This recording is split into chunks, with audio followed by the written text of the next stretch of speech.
Kittens! He flew over the fields and saw two horses standing by the fence while the farmer was oiling his machine. "We have new neighbors in the barn," said he, "and the cat is purring louder than ever." "Who are the neighbors?" asked the dapple gray. "Kittens," sang the swallow. "Oh, tittle ittle ittle ee." The blind horse drew a long breath. "Then I did hear her purr," said he. "I am so glad." He never made a fuss about his troubles, for he was brave and unselfish, yet the dappled gray knew without being told how much lighter his heart was since he heard that the cat had really been purring above his head. The days passed and the kittens grew finely. They got their eyes open, first in narrow cracks and then wider and wider, until they were round and staring. The white kitten had blue eyes, the others brown. In the daytime they had long narrow spots in the middle of their eyes, and as the bright light faded, these black spots spread out sideways until they were quite round. When it was very dark, these spots glowed like great fireflies in the night. Then the mice, who often scampered through the loft when the cat was away, would see 3 pairs of eyes glowing in the hay, and they would squeak to each other, "See, the kittens are watching us." And the kittens, who were not yet old enough to go hunting, and who were afraid of everything that stirred, would crowd up against each other, arch their little backs, raise their pointed tails, stand their fur on end, and say, "Psst! Ha! Ha!" Sometimes they did this when there was not a person in sight, and what frightened them was nothing but a wisp of hay blown down by the wind. Afterward, when anything moved, they sprang at it, held it down with their sharp little claws, and chewed on it with their pointed white teeth. When they were tired of this game they played hide and seek, and when they were tired of that they chased their tails. It was so nice always to have playthings with them. Sometimes, too, they chased each other's tails, and caught them and bit them hard, until the kitten who owned the tail cried "Meow!" and tumbled the biter over. They were allowed to play all through the loft except over the mangers. Their mother was afraid that if they went there they would fall through the holes which had been left in the floor. During the winter the farmer used to throw hay down through these to the hungry horses. When the cat saw her children going toward these places, she called them back and scolded them. Sometimes she struck them lightly on the ears with her forepaw. "I don't like to," said she, "but they must learn to keep away. It is not safe for them to go there." One morning, when she was away, they were playing hide and seek, and the white kitten was hunting for a good hiding place. "I'll hide near one of these holes," she said, "and they won't dare come there to look. Then, after they have hunted a long, long time, I'll get another place and let them find me." She did hide there, and after a long, long time, when her brother and sister were in the farther end of the loft, she tried to run over to another dark corner. Instead of that, the hay began to slip and slide under her, and she went down, down, down, through a long dark box, and hit with a hard thud at the bottom. She was so scared that she couldn't have told how many toes she had on her forefeet. Of course, she had 5 on each, like all kittens, and 4 on each hind foot, but if anybody had asked her then, she would have been quite likely to say 3. She was sore, too, and when she felt a warm breath on her and opened her eyes, she saw that some great creature had thrust his nose through a hole in the side of the dark box. "It must be a horse," she thought, "and my mother says that they are kind to cats.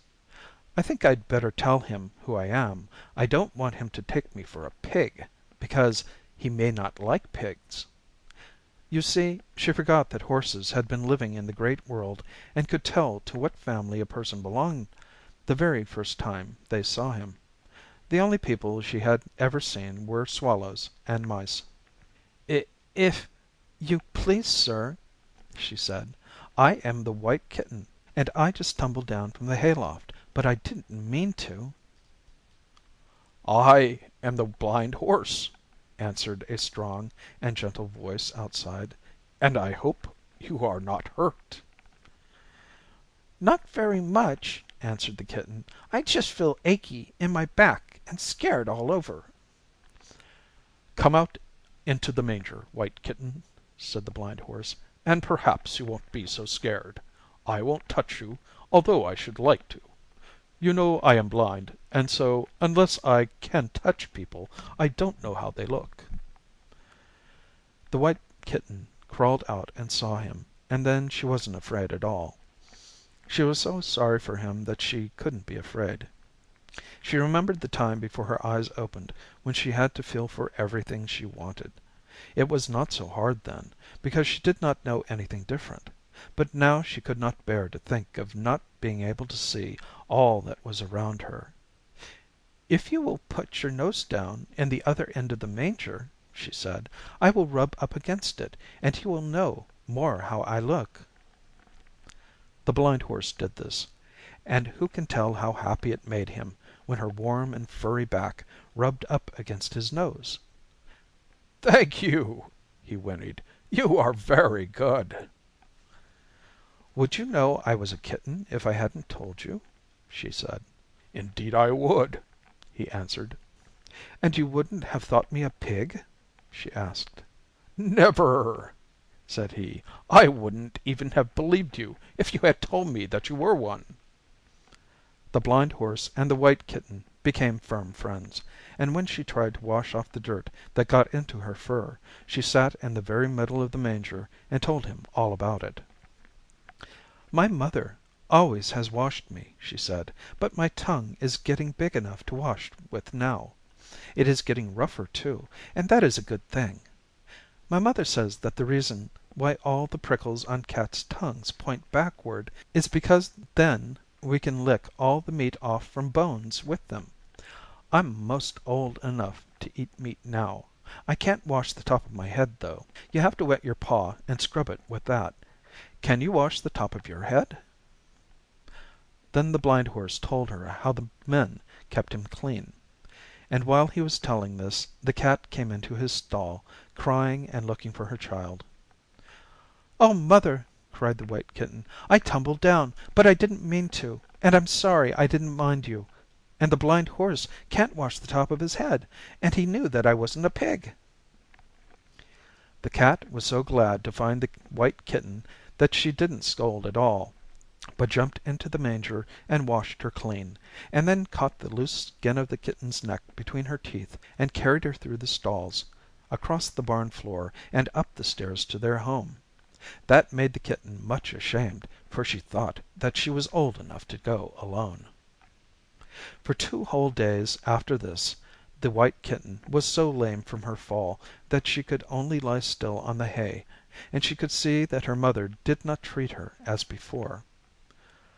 "I won't ever go near those places again," she said. "I never will." "You promised me before that you would stay away," said her mother, "and you broke your promise." She did not punish the White Kitten, but she felt very sad, and she could not help showing it. There was a dreadful ache in her child's little kitten heart that was a great deal worse than the lameness in her back, or in her neck, or in her legs. At last there came a day when the whole family walked downstairs, and the cat showed her 3 children to the farmyard people, and spoke a few words about each. "The Yellow Kitten, my big daughter," said she, "promises to be the best hunter. She is a wonderful jumper, and her claws are already nearly as long as mine.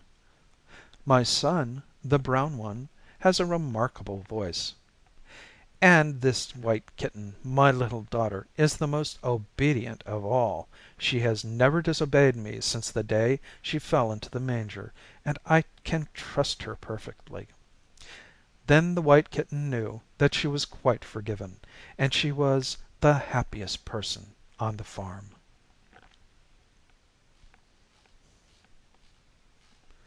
End of Section 4.